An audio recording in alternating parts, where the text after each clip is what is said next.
Hello दोस्तों, स्वागत है आपका हमारे YouTube channel success in life पर। तो आज की इस वीडियो में हम ढेर सारे पॉइंट्स के बारे में बात करेंगे। आपके अमेंडमेंट इन रिक्रूटमेंट रूल्स के बारे में, जो कि स्पेशल एजुकेशन टीचर की है। तो उससे पहले मैं आपको बता दूं, यदि आप हमारे चैनल पर नए आए हैं तो आप हमारे चैनल को अभी सब्सक्राइब करें, ताकि आपको आने वाले अपडेट्स जल्द से जल्द प्राप्त होते रहें। हमारे चैनल पर स्पेशल एजुकेशन से रिलेटेड काफ़ी फैक्ट्स ऐसे आते हैं जो आप सभी के लिए बेहद इम्पोर्टेंट होते हैं। हो सकता है आपके जीवन में वह आपके जीवन का एक हिस्सा बन जाएं। तो हमारे चैनल को अभी सब्सक्राइब करें, ताकि आपसे कोई भी अपडेट छूटे ना। तो बात करते हैं आज के सर्कुलर के बारे में। आप देख सकते हैं किसका सर्कुलर है। यह government of national capital territory of India का सर्कुलर है। देख सकते हैं आप यहाँ पर क्या लिखा हुआ है। डायरेक्टरेट ऑफ एजुकेशन की तरफ से जो है यह इंक्लूसिव एजुकेशन ब्रांच का सर्कुलर निकाला गया है, जिसका डेट आज ही का है 24 जून 2020। यदि आप इस सर्कुलर को साइट पर सर्च करेंगे तो यह आपको सर्च करने से नहीं मिलेगा, क्योंकि यह कुछ ऑफिशियल लोगों तक ही यह पहुँच सकता है। वैसे ज़्यादा लोगों तक नहीं पहुंच सकता है, क्योंकि यह पब्लिक के लिए अभी डिस्क्लोज़ नहीं करा गया है। यह सर्कुलर आप इसको साइट पर नहीं प्राप्त कर सकते हैं इस समय। तो इसकी कुछ पॉइंट्स जो हैं वह मैं आपको बता देता हूं, क्योंकि यह अभी हमारे पास आ चुका है। तो आप उसको देख सकते हैं क्या क्या पॉइंट्स हैं। तो सब में पहले आप देख सकते हैं कि जो सब्जेक्ट है इसका वह क्या है। सब्जेक्ट है इसका amendment in recruitment rules for the post of special education teacher, जो है जिसको अब नाम दे दिया गया है trained graduate teacher, that is special education teacher. तो उसके रिगार्डिंग यह सर्कुलर है। तो हम बात करें इसके बारे में, तो यह सभी जो इन्फॉर्मेशन दी गई है इस सर्कुलर में, तो उसके बारे में मैं रीड आउट करके बता देता हूँ आपको कि यह ऑफिस मेमोरेंडम जो इतना था, यह नंबर दे रखा है आपको, जो इसका नंबर है। इस मेमोरेंडम के अंतर्गत बताया गया है कि इसमें जो रिक्रूटमेंट रूल्स हैं, जो प्रपोज्ड रिक्रूटमेंट रूल्स हैं, अमेंडमेंट है इनकी, तो उसके बारे में यहाँ पर बताया गया है। तो कि वह क्या रहने वाले हैं वह हम बताते हैं आपको आगे इस वीडियो में। जो है आप देख सकते हैं यहाँ पर एक पॉइंट यह लिखा हुआ, proposed amendment in recruitment rules for this said post are attached herewith. यानी कि नीचे जो है वह अमेंडमेंट में क्या क्या होने वाला है वह सभी दे दिया गया है, और उस पर कमेंट्स मंगाए गए हैं ऑफिशियल से कि इन सभी को अलाउ कर देना चाहिए या फिर नहीं। यह फाइनल कर दिए गए हैं, फिर भी एक फ़ाइनल कट ऑफ के लिए, फ़ाइनल अप्रूवल के लिए भेज दिए गए हैं। अब आप देख सकते हैं कि आखिर वह क्या क्या रहने वाले हैं। आप यहाँ पर देख रहे होंगे ट्रेंड ग्रेजुएट टीचर, जो पोस्ट है, पोस्ट का नाम है trained graduate teacher special education teacher. जो इसकी टोटल पोस्ट हैं स्कूलों में वह 1757 है 2020 तक। ठीक है, अभी कितनी भरी जा चुकी हैं उसका अंदाज़ा नहीं है, शायद 900 के लगभग भरी जा चुकी हैं, 900 साढ़े 900 करीब, 900 करीब भरी जा चुकी हैं, 900 साढ़े 900। यह सेंट्रल गवर्नमेंट की नहीं है, जनरल सेंट्रल सर्विस है, ग्रुप बी की, नॉन गजेटेड है। साथ ही साथ लेवल 7 में आती है ये, जिसका ग्रेड पे कितना है, 4600 ग्रेड पे है इसका। सिलेक्शन है, ठीक है। एज लिमिट यहाँ पर दे रखी है, कितनी है एज लिमिट है इसके अंदर, इतनी 30 साल है, नॉट एक्सीडिंग 30 ईयर्स। रिलैक्सेबल है, जो अलग अलग कैटेगरी में आते हैं कैंडिडेट्स उन सभी के लिए, चाहे वह SC ST कैटेगरी के हों चाहे किसी भी तरह के हों।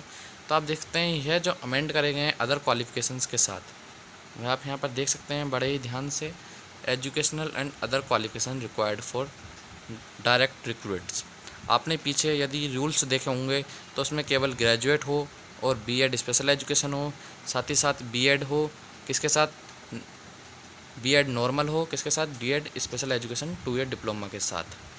लेकिन अब वह अमेंड कर कर बता दिए गए हैं कि 1 year diploma in special education करा हो किसी ने, वह भी चलेगा। साथ ही साथ post graduate diploma in professional diploma in special education करा हो तो वह भी चलेगा, post graduate professional diploma in special education. साथ ही साथ नीचे है B.Ed special education in post graduate certificate in special education है तो भी वह TGT के लिए एप्लीकेबल है, TGT। Post graduate diploma in special education mental retardation, जिसने यह इस फील्ड में करा है वह भी एप्लीकेबल है। Post graduate diploma in special education multiple disability in physical and neurological. तो इन सभी में आप देख लीजिए कौन कौन सी पोस्ट्स हैं, आखिर वह कौन कौन सी जो ऐड कर दी गई हैं। साथ ही साथ पहले काफ़ी सारी चीज़ें यहाँ पर ऐड नहीं थी जो कि अब ऐड ऑन कर दी गई हैं। आप देख सकते हैं यहाँ पर बीए बीएड को भी अलो कर दिया गया है। साथ ही साथ सीटेट जो है वह साफ तौर पर लिख कर दे दिया गया है, वह सीटेट एलिमेंट्री स्टेज का पास होना चाहिए जो कि सीबीएसई के द्वारा कंडक्ट हुआ हो। साथ ही चौथा पॉइंट एक और दे दिया गया है यहाँ पर, registration with rehabilitation council of India. तो इसके साथ में जो है रिहेबिलिटेशन काउंसिल ऑफ इंडिया का क्या होना चाहिए, रजिस्ट्रेशन सर्टिफिकेट भी होना चाहिए। यानी कि अब जब भर्ती जाएगी कहाँ, डिपार्टमेंट से डीएसएसबी की ओर जाएगी, तो आपको ये सर्टिफिकेट उस टाइम पे होना चाहिए जिस टाइम पे फॉर्म भरे जाएंगे, तो उस टाइम पर यह सर्टिफिकेट आपके पास होना चाहिए। अभी तक ऐसा नहीं था, आप ज्वाइनिंग से पहले यह सर्टिफिकेट दिखा सकते थे, लेकिन अब ऐसा नहीं रहा है। साथ ही साथ यहाँ पर कुछ नोट भी दे दिए गए हैं नीचे, आप देख सकते हैं यहाँ पर, BA BEd in special education in visual impairment being integrated course of graduation and BEd special education. Graduation is not required in case of candidate possessing BA BEd in visual impairment. तो जिस भी candidate ने BA BEd कर रखी है तो उस case में क्या है, बीए की रिक्वायर्ड नहीं है, ग्रेजुएशन की रिक्वायर्ड नहीं है। साथ ही साथ जो रिलैक्सेशन देना है वैसा भी दे रखा है, यहाँ पर रिलैक्सेशन दे रखा है SC ST OBC PH candidates को सीटेट में दे रखा है। Teacher with qualification in single disability area will be encourage to specialise in the other disability areas. यानी कि जिस भी कैंडिडेट ने जैसे MR में कर रखा, किसी ने स्पेशलाइजेशन, तो उसको अलग जो कैटेगरीज़ हैं उन सभी में इन्वॉल्व किया जाएगा, उन सभी की नॉलेज दी जाएगी। Qualifications are relaxable at discretion of UPSC। यानी कि UPSC यदि किसी प्रकार की राहत देता है तो उसमें जो क्वालिफिकेशन है उसको थोड़ी छूट दे दी जाएगी। क्वालिफिकेशन रिगार्डिंग एक्सपीरियंस इज और are relaxable at the discretion of union public service commission. वह यही बात लिखी हुई है यहाँ पर भी। अब हम आपको किसके बारे में बताएंगे, whether age and educational qualification prescribed for direct recruitment will apply in case of promotees. तो वह एज तो वहाँ पर अप्लाई नहीं होगी, लेकिन जो एजुकेशनल क्वालिफिकेशन है प्रमोशन के मामले में वह अप्लाई होगी। यानी कि जब आप यदि स्पेशल एजुकेटर प्राइमरी लेवल के हैं तो वहाँ पर आपको इस चीज़ की ज़रूरत पड़ेगी, जो यह ऊपर यहाँ पर स्पेशल एजुकेशन की टीचर की जो यहाँ पर यह क्वालिफिकेशन दे रखी है, यह आपके पास होनी चाहिए जब आपका प्रमोशन होगा। वह मैं नहीं कह रहा हूँ, यहाँ पर खुद लिखा हुआ है will apply in case of promotees. यहाँ पर लिखा हुआ है जो प्रमोटीज़ के केस में है सभी जो है अप्लाई होगी। आप देखते हैं एज जो है वहाँ पर क्या है, मैटर नहीं करेगी। एज आपकी चाहे निकल चुकी हो, ओवर एज हो चुके हों, वह मैटर नहीं करेगी। एजुकेशन क्वालिफिकेशन मैटर करेगी, यह होनी ज़रूरी है। साथ ही साथ यहाँ पर एक पॉइंट और जोड़ दिया गया है, जो सीटेट है क्वालिफाइंग सर्टिफिकेट है वह एलिमेंट्री स्टेज का होना चाहिए और must be valid at the time of promotion. यानी कि प्रमोशन के टाइम पर वह वैलिड सर्टिफिकेट होना चाहिए, इनवैलिड नहीं होना चाहिए, यानी कि उसकी वैलिडिटी जो है निकलनी नहीं हुई हो। साथ ही साथ यहाँ पर पीरियड ऑफ प्रोबेशन बता रखा है, कितने साल का प्रोबेशन पीरियड है, यानी कि 2 साल का प्रोबेशन पीरियड होता है डायरेक्ट रिक्रूटमेंट के लिए। मेथड ऑफ रिक्रूटमेंट, तो रिक्रूटमेंट का मेथड क्या है आखिर, तो आप देख सकते हैं यहाँ पर मेथड ऑफ रिक्रूटमेंट में 75% जो है डायरेक्ट रिक्रूटमेंट से होगी और 25% जो है प्रमोशन से होगी। प्रमोशन कहाँ से होगी वह अगले पॉइंट में बता रखा है, किसने, सर्कुलर ने बता रखा है प्रमोशन किस पर होगी। आप देखते हैं यहाँ पर फ्रॉम स्पेशल एजुकेटर प्राइमरी, कहाँ से, इन 3 कॉर्पोरेशन जो MCD हैं, NDMC, EDMC एंड SDMC, उन सभी से प्रमोशन लिया जाएगा, बाकी कहीं और से प्रमोशन नहीं लिया जाएगा। तो इस बात की खास बात है। और साथ ही साथ प्रमोशन किस तरह से लिया जाएगा वह सभी इस नोट के अंदर बता रखा है। आप देख सकते हैं यह नोट यहाँ पर दिया हुआ है। सबसे पहले पहला नोट पढ़िए, पढ़ने के बाद जो इसका निचोड़ आएगा वह यह आएगा, यदि आप किसी भर्ती में जो है क्या हुए हैं, सेलेक्ट हुए हैं और आपकी जो मेरिट लिस्ट बनी है उस हिसाब से आपको प्रमोशन दिया जाएगा। उसमें जो आपकी सीनियरिटी बनेगी वह आपके मार्क्स के हिसाब से बनेगी, ना कि आपकी ज्वाइनिंग के हिसाब से।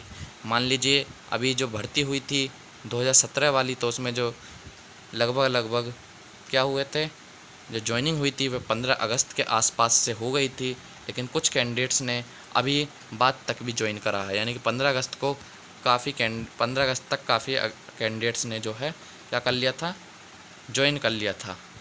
लेकिन मैं आपको बता दूं कि काफ़ी कैंडिडेट्स ऐसे थे जिन्होंने अभी भी जनवरी फरवरी में आकर ज्वाइन करा है। 2020 में 2019 है 15 अगस्त 2019, काफ़ी कैंडिडेट्स ऐसे हैं जिन्होंने अभी जनवरी तक भी आके ज्वाइन करा है, जनवरी 2020 तक भी ज्वाइन करा है। यदि यह जनवरी 2020 वाले कैंडिडेट्स जो हैं वह ज़्यादा मार्क्स लाए थे इस भर्ती में DSSB की जो मेरिट बनी थी उसमें ज़्यादा मार्क्स लाए थे, तो जो इस वाले कैंडिडेट को सीनियरिटी दे दी जाएगी। ठीक है, इस वाले कैंडिडेट को सीनियरिटी दे दी जाएगी साथ में उससे पहले।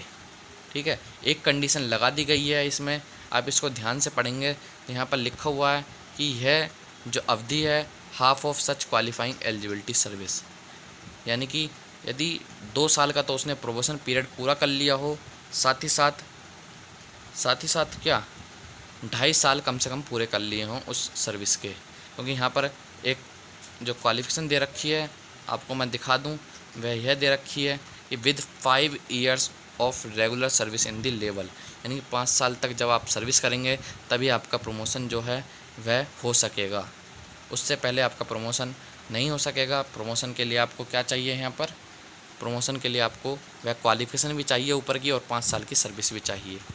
तो यह ध्यान रखिएगा, आप अपनी क्वालिफिकेशन यानी कि अपनी पढ़ाई को ना छोड़ें, चाहे उसको ओपन से करें चाहे कैसे ही करें, लेकिन कर ज़रूर लें। फिर उसके बाद में कुछ और पॉइंट्स दे रखे हैं, आप इसको पढ़ सकते हैं चाहे तो यहाँ से देखकर वीडियो के बीच में रोक के। मैं आगे की बात बता दूँ आपको, यहाँ पर if DPC exits what is its composition,